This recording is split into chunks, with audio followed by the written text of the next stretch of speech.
તો મહત્વપૂર્ણ સમાચારોથી બુલેટિનની શરૂઆત કરીશું। સૌપ્રથમ વાત કરીએ સુરતની, જ્યાં સુરત શહેરમાં ગુનાખોરી ડામવા માટે પોલીસ અને પાલિકા દ્વારા સંયુક્ત કાર્યવાહી કરવામાં આવી રહી છે।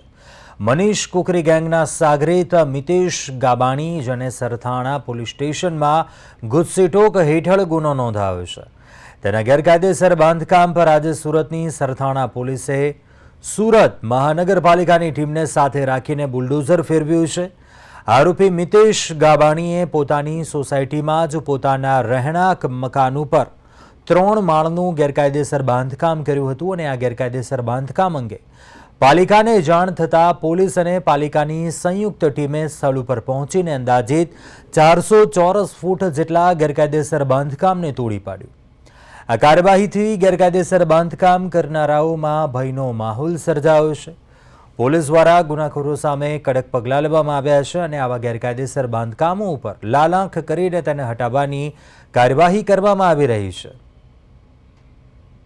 વધુ વિગતો મેળવીએ સંવાદદાતા અરવિંદ રાઠોડ પાસેથી। અરવિંદ, સુરતમાં ગુનેગારો સામે કડક કાર્યવાહી થઈ રહી છે, શું વિગતો? કોચ, બિલકુલ સુરત શહેરમાં જે રીતે ગેરકાયદેસર બાંધકામો સામે તવાઈ બોલાવવામાં આવી રહી છે, ત્યારે અત્યારે જોઈ શકાય તે મુજબ ફરી એકવાર દાદાનું બુલડોઝર છે તે ગેરકાયદેસર બાંધકામો પર ચાલી વળ્યું છે।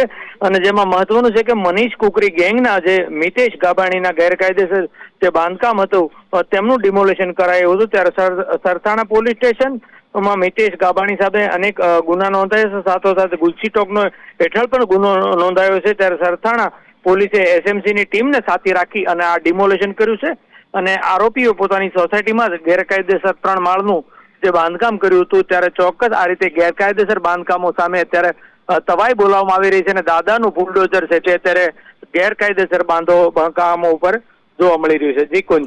જી ચોક્કસ અરવિંદ, આભાર જાણકારી આપવા બદલ। સુરતમાં ગેરકાયદેસર બાંધકામ પર બુલડોઝર સ્ટ્રાઇક જોવા મળી। 3 માળનું જે બાંધકામ હતું ગેરકાયદેસર તે તોડી પડાયું છે। ગુનેગારોની સામે કડક કાર્યવાહી હાથ ધરાઈ સુરતમાં।